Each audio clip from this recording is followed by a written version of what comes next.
नमस्कार मंडळी. सकाळी उठल्यानंतर प्रत्येक गृहिणीला पडणारा प्रश्न म्हणजे आज नाश्त्याला काय बनवू, जे की पौष्टिकही असायला हवं आणि खमंग चवदारही हवं.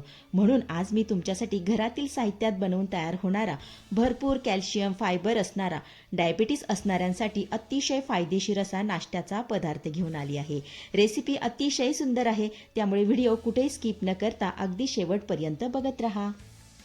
तर सर्वात अगोदर आपण एक वाटण तयार करून घेऊया. त्यासाठी इथं मी छोटं मिक्सरचं भांडं घेतलंय. आता यामध्ये ना आपल्याला 5 ते 6 हिरव्या मिरच्या घालायच्या. त्यानंतर 7 ते 8 लसूण पाकळ्या यामध्ये घालूया. अर्धा इंच आलं. त्यानंतर अर्धा चमचा यामध्ये आपल्याला धने घालायचे. अर्धा चमचा जिरे. आता ना ह्या सर्व साहित्याचं आपल्याला मस्त असं वाटण करून घ्यायचंय.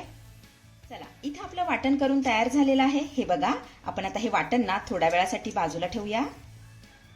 त्यानंतर 1 वाटी ज्वारीचं पीठ घेतलेलं आहे. आता हे पीठ ना मी परातीमध्ये काढून घेतेय. त्यानंतर अर्धी वाटी यामध्ये आपल्याला बारीक रवा घालायचा आहे. त्यानंतर 1 चमचा कडकडीत तेलाचं मोहन यामध्ये घालूया. आता यामध्ये घातलेलं तेलाचं मोहन ना पिठाला छान असं चोळून लावून घ्यायचंय.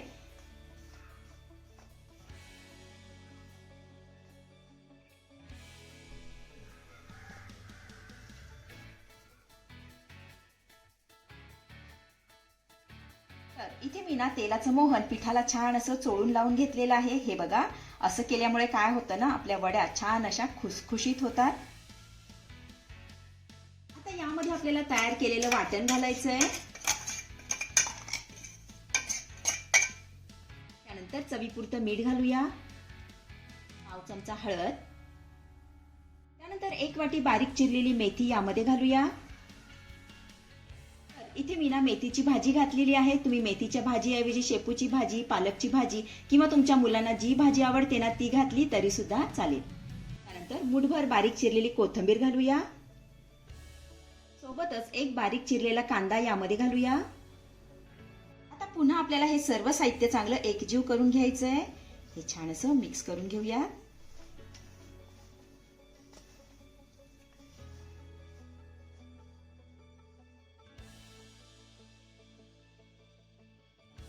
तर इथे आपलं सर्व साहित्य छान असं एकजीव करून झाल्यानंतर यामध्ये ना आपल्याला थोडंसं पाणी घालायचंय आणि आपण भाकरीला पीठ मळतो की नाही, अगदी त्या पद्धतीने पीठ मळून घ्यायचंय. आणि आपण थोडं करूनच यामध्ये घालूया. हे छान असं मळून घ्यायचंय.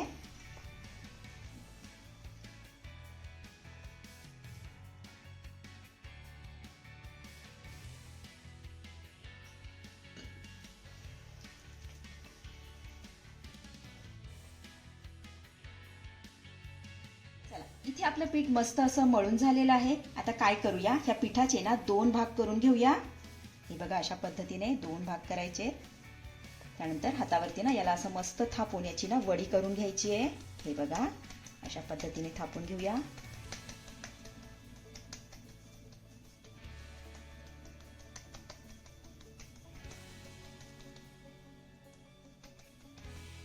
इथे आपली वडी मस्त अशी थापून झालेली आहे. हे बघा, आपण आता ही चाळणीमध्ये काढून घेऊया.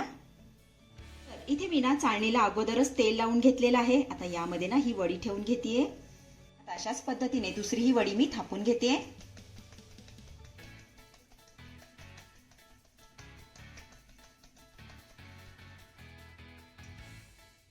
तर इकडे कढईमध्ये पाणी देखील आपलं चांगलं गरम झालेलं आहे. आता ही वडीची चाळण ना आपल्याला यामध्ये ठेवून घ्यायची आहे.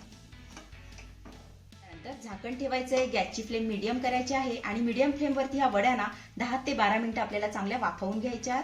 साधारण 10 ते 12 मिनिटांनंतर यावरचं मी झाकण काढतेय. त्यानंतर ना वडीला हात लावून बघायचा आहे. हे बघा, माझ्या हाताला कुठेही मिश्रण चिटकत नाहीये, म्हणजे आपल्या ह्या वड्या चांगल्या वाफवून झालेल्या आहेत. गॅस बंद करूया आणि ह्या वड्या ना पूर्णपणे थंड करून घेऊया.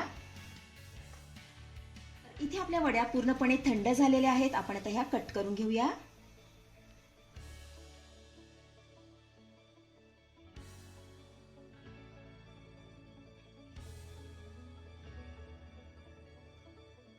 इथे आपल्या सगळ्या वड्या छान अशा कट करून झालेल्या आहेत. हे बघा, आपण आता ह्या वड्यांना मस्त अशी एक फोडणी देऊन घेऊया. त्यासाठी कढईमध्ये अर्धा चमचा तेल घालूया. त्यानंतर अर्धा चमचा यामध्ये आपण मोहरी घालूया. सोबतच अर्धा चमचा यामध्ये आपल्याला जिरे घालायचं आहे. त्यानंतर 2 उभ्या चिरलेल्या मिरच्या यामध्ये घालूया. थोडीशी कोथिंबीर घालायची आहे. आता ही फोडणी आपल्याला एकदा चांगली परतून घ्यायची आहे. फोडणी आपली चांगली परतून झाली की कट केलेल्या वड्या यामध्ये घालूया.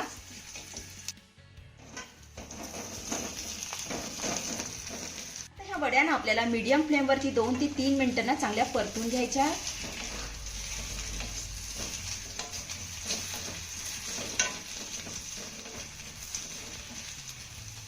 तर इथे मी 2 ते 3 मिनिटं ह्या वड्या चांगल्या परतून घेतलेल्या आहेत. तर ज्वारीच्या पिठाच्या पौष्टिक वड्या आपल्या बनून तयार झालेल्या आहेत. चवीला जबरदस्त लागतात. अतिशय साधी आणि सोपी रेसिपी आहे. नक्की करून बघा.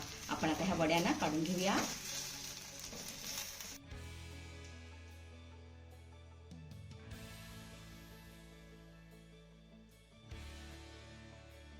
तर मंडळी, कशी वाटली आजची रेसिपी? आवडली आहे का तुम्हाला? आवडली असेल तर लाईक करा, शेअर करा, सबस्क्राईब करा आणि हो, शेजारीच असलेलं घंटीचं बटन दाबून ऑलवर क्लिक करा, जेणेकरून माझ्या येणाऱ्या नवीन रेसिपींचं नोटिफिकेशन सर्वात आधी तुम्हाला दिसेल. धन्यवाद.